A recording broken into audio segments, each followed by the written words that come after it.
India has countered China and Pakistan's attempts to hijack the SCO Summit being held in Qingdao. In a bold move, Indian Defence Minister Rajnath Singh refused to sign the SCO statement, following which the summit has not even issued a joint statement after disagreements on terror and extremism. In China, Rajnath Singh declared, quote, "Some countries use cross-border terror as an instrument of policy and provide shelter to terror groups.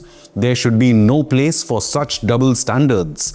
SCO should not hesitate to criticize such nations," unquote. Rajnath Singh is in China to attend the Shanghai Cooperation Organization Defence Ministers meeting. He immediately launched a scathing attack on Pakistan and asserted, quote, "Peace cannot coexist with terror," and urged the member states of the SCO to condemn state-backed terror policies. However, reports suggest the SCO Summit joint statement being prepared by China with the backing of Pakistan did not even condemn the Pahalgam terror attack by a Pakistan-based terror group which massacred 26 unarmed civilians in Kashmir, mostly Hindus. Instead, the joint SCO statement had mentioned Balochistan in what was Pakistan's attempt to shift the terror agenda.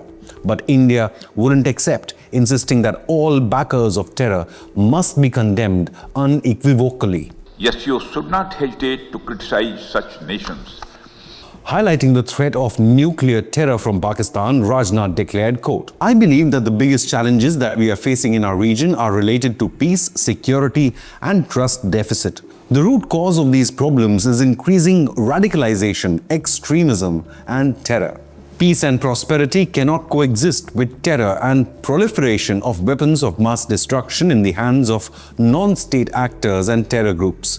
Dealing with these challenges requires decisive action, and we must unite in our fight against these evils for our collective safety and security." But Rajnath wasn't alone. It was a joint diplomatic effort by India to condemn Pakistani state-backed terror policies, after Pakistan's military was even pictured praying with global designated terror masterminds. Indian NSA Ajit Doval has issued a big warning from China on the issue of Pakistani cross-border extremism. Doval declares the need to shun double standards in the fight against terror. During a meeting with Chinese Foreign Minister Wang Yi, the Indian National Security Advisor urged member nations of the Shanghai Cooperation Organization to hold accountable the perpetrators, organizers, and financiers of cross-border terror, an obvious reference to Pakistan. Doval is in China for an SCO Summit, where he emphasized the need to counter terror in all its forms and manifestations to maintain overall peace and stability in the region, according to the Indian External Affairs Ministry. Doval's meeting with Chinese Foreign Minister Wang Yi in Beijing kicks off a pivotal diplomatic dialogue on the sidelines of the Shanghai Cooperation Organization Security Council Secretaries meeting. This intense week of engagement comes nearly a month after Indian military operation deep inside Pakistan and the standoff at the line of control. India's Operation Sindoor destroyed 9 terror headquarters deep inside Pakistani territory after the Pahalgam terror attack by a Pakistan-based terror group. This high-level India-China engagement coincides with the arrival of the first batch of pilgrims from India to Tibet for the Kailash Mansarovar Yatra. This pilgrimage is taking place for the first time in 6 years, wherein the pilgrims will reach Mount Kailash and the Mansarovar Lake this week. The agenda of this meeting is specific. Both sides have reviewed recent developments in India-China bilateral relations and have reiterated the importance of promoting the overall development of ties, including fostering greater people-to-people connections. NSA Doval has also invited Wang Yi to New Delhi to discuss the resolution of the border dispute as part of the Special Representatives Dialogue process.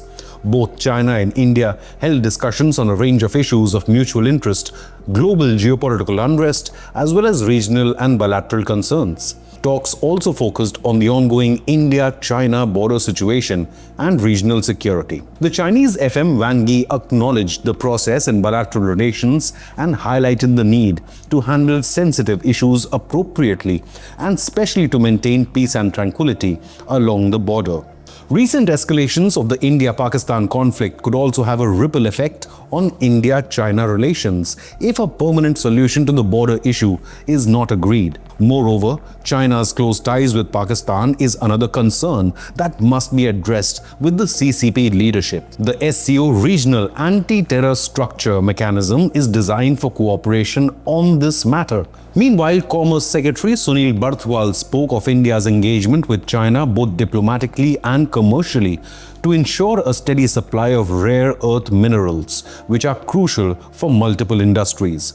He also went on to say that the government is also coordinating with industry bodies to assess the impact on the automobile or car manufacturing sector and facilitate a breakthrough.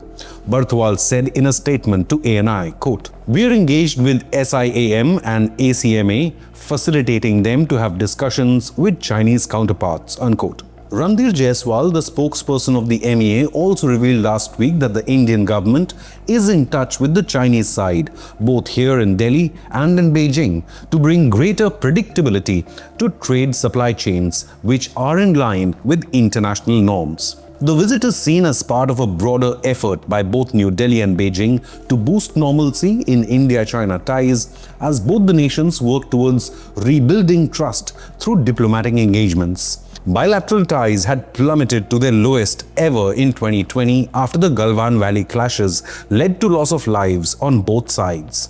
This year, China is hosting the SCO conclave in its capacity as the current chair.